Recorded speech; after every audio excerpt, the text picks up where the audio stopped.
Assalamualaikum warahmatullahi wabarakatuh. Kembali lagi di channel Gagal Sarjana. Jadi sebenarnya di sini ya untuk di aplikasi dari Facebook ya memang diperbolehkan kita melakukan sebuah interaksi. Ya tentunya memang yang diharapkan dari Facebook adalah sebuah interaksi yang alami ya.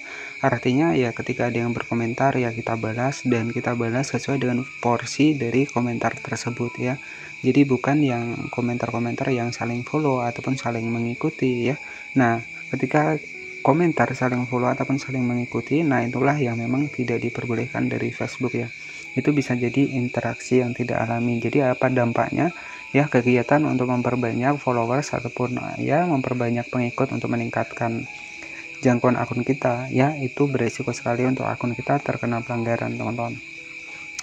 Ya, jadi memang interaksi diperbolehkan, tetapi memang interaksi yang benar-benar ketika memang pengikut kita berkomentar tentang pertanyaan dari video kita, itu bisa kita balas. Jadi sebenarnya membalas komentar memang uh, wajib kita lakukan untuk di Facebook ini ya, agar ya bisa menciptakan untuk pemirsa kita agar lebih betah untuk menonton video kita ataupun lebih sering untuk menonton konten-konten yang kita bagikan. Tetapi interaksi yang dimaksud di Facebook adalah sebuah interaksi yang memang benar-benar membahas apa yang ada di dalam video ataupun di postingan kita ya, bukan interaksi yang misalnya saling ikuti ataupun saling follow ya. Jika terjadinya interaksi seperti itu bisa beresiko untuk akun kita terkena pembatasan, bahkan ya bisa mengalami bug ataupun bisa tiba-tiba keluar sendiri. Nah itu biasanya Facebook sudah menilai untuk akun kita ya, dan resikonya ya akun kita bisa dibatasi itu 3 hari, 6 hari ataupun bahkan 1 bulan ya. Jadi seperti itu.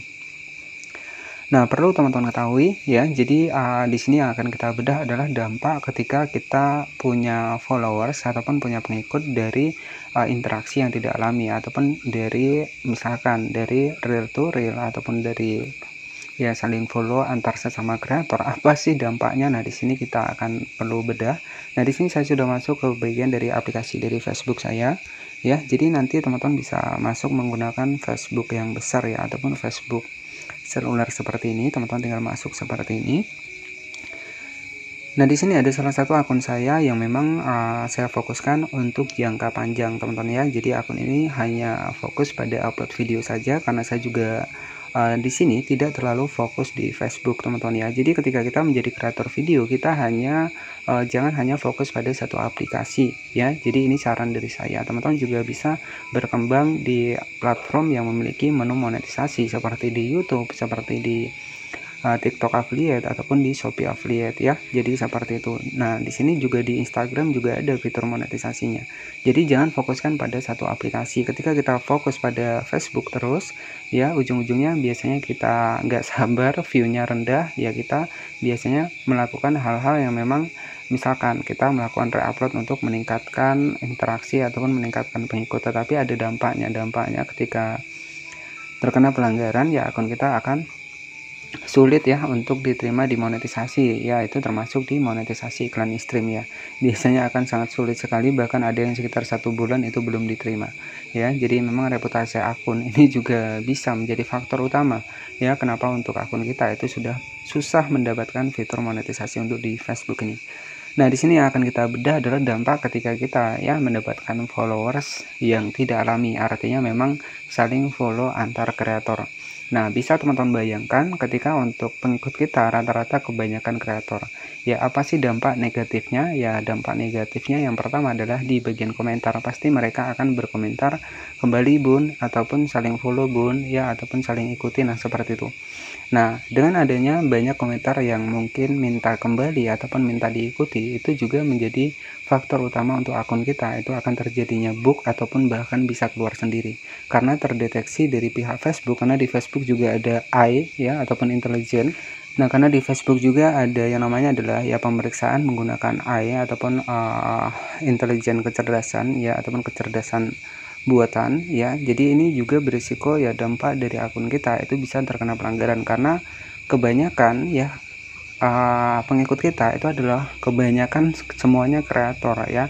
Jadi susahnya adalah di bagian komentar. Pasti ketika kreator ya, ketika sesama kreator yang jadi ketika untuk pengikut kita itu sesama kreator, susahnya adalah di bagian komentar. Pasti mereka akan berkomentar, follow ataupun kembali bun, saling tonton. Nah biasanya seperti itu. Nah itu dampaknya ya untuk akun kita itu akan sulit berkembang ya, tentunya juga bisa berisiko terkena pelanggaran karena interaksi ataupun aktivitas yang memang bukan alami, karena memang saling mengejar jam tayang untuk di Facebook ini, dan itu tidak diperbolehkan teman-teman ya.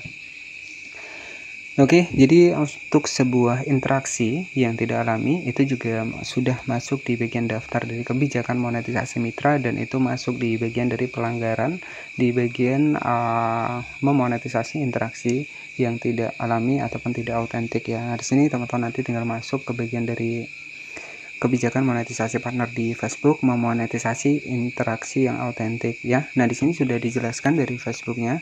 Artinya ya, ada penerbit, ada kreator, kemudian penyedia konten pihak ketiga tidak boleh terlibat dalam aktivitas apapun yang meningkatkan ataupun memperbanyak pengikut ya. Jadi seperti itu, ketika kita memang memperbanyak pengikut dari real to real ya, dari misalkan saling follow ya, itu bisa bereputasi untuk akun kita itu monetisasinya bisa dicabut. Di sini sudah jelas teman-teman ya. Jadi memberikan sebuah interaksi palsu termasuk pada suka, kemudian ikuti tayangan, ini juga bisa kehilangan monetisasi ya. Jadi di sini sudah dijelaskan. Jadi ketika memang untuk akun teman-teman itu kebanyakan kreator semua, itu malah sebenarnya beresiko ya. Jadi itu artinya ya kebanyakan mereka itu bukan penonton ya, penonton alami ya. Karena seperti ini, untuk menjadi kreator ya, itu yang kita perlukan adalah penonton yang memang benar-benar yang memang menyukai untuk konten kita ya. Ketika penontonnya sama-sama kreator, maka mereka terkadang hanya menyekip-nyekip saja teman-teman ya, karena kan mereka juga butuhnya juga penonton yang lain ya. Jadi seperti itu intinya ya, yang diutamakan dari kita menjadi kreator adalah penonton ya. Jangan sampai penonton kita itu kreator semua ya, itu akan mempersulit pertumbuhan untuk video kita ke depannya untuk di Facebook profesional ini. Nah jadi seperti itu ya. Jadi dampaknya ketika untuk teman kita ya itu kreator semua ya, itu ya dampaknya adalah di bagian komentarnya mungkin saling follow ataupun saling mengikuti, dan itu bisa terdeteksi akun kita terkena pelanggaran, bahkan untuk akun kita itu bug ataupun nge-lag ataupun keluar sendiri. Jika teman-teman tidak percaya, silakan teman-teman juga bisa dicek saja. Ketika teman-teman banyak mengikuti sampai jadinya keriting ya, tiba-tiba langsung keluar sendiri, kemudian akun dibatasi ya. Jadi dari situ kita bisa mengetahui bahwa kegiatan yang tidak alami ataupun tidak autentik di platform manapun itu ada pelanggarannya teman-teman ya. Dan oke, jadi seperti itu saja informasinya. Semoga informasi bermanfaat. Selamat malam, selamat beristirahat, dan wassalamualaikum warahmatullahi wabarakatuh.